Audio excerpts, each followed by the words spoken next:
Now at 11 o'clock, if you had any plans on making a legal sports wager here in Connecticut, it looks like you're going to have to wait a little while longer. Yes, you will. That's because Governor Lamont says legislation to legalize sports betting will likely not be passed this session.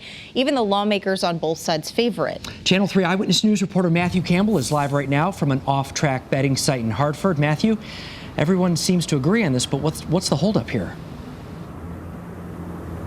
Well, Mark and Aaron, it's the bill itself. Sports wagering has been lumped in with additional casinos, and that has been controversial. But for the businesses here, they have been banking on legislation for a year now. They say they want the money and they want to create jobs. With 2 NBA playoff games and a Game 7 in hockey, it's a big sports night. But the sportsbook at Shays in Manchester is empty.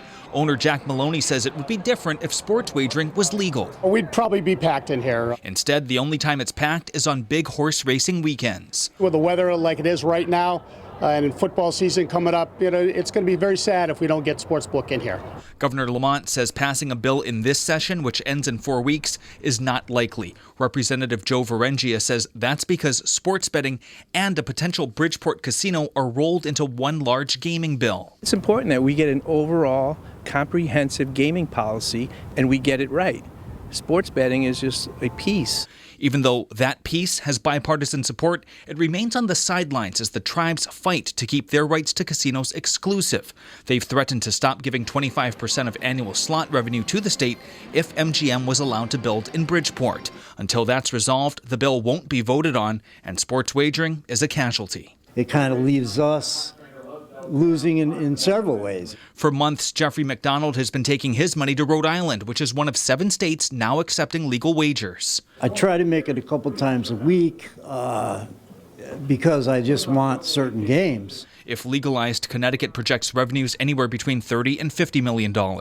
Business owners like Maloney say he would increase his staff by 40%.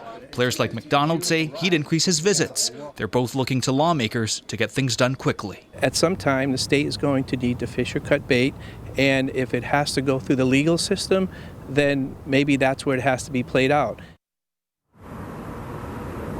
And if the battle with the tribes does go to court, that thing could take years to be resolved. Meanwhile, other states will continue speeding right past us and continuing to legalize sports wagering. That's the latest. Live here in Hartford tonight. Matthew Campbell, Channel 30 News. Matthew, I think a big question here is many people watching tonight may be wondering, myself included, if this truly does have bipartisan support, then why can't the state just pass sports wagering independently? Well, Aaron, we did ask lawmakers if they would consider splitting this up, and they say no, because there are concerns that the tribes would again try to block it. So they say they just want this thing done once and they want it done right. Mark, Aaron?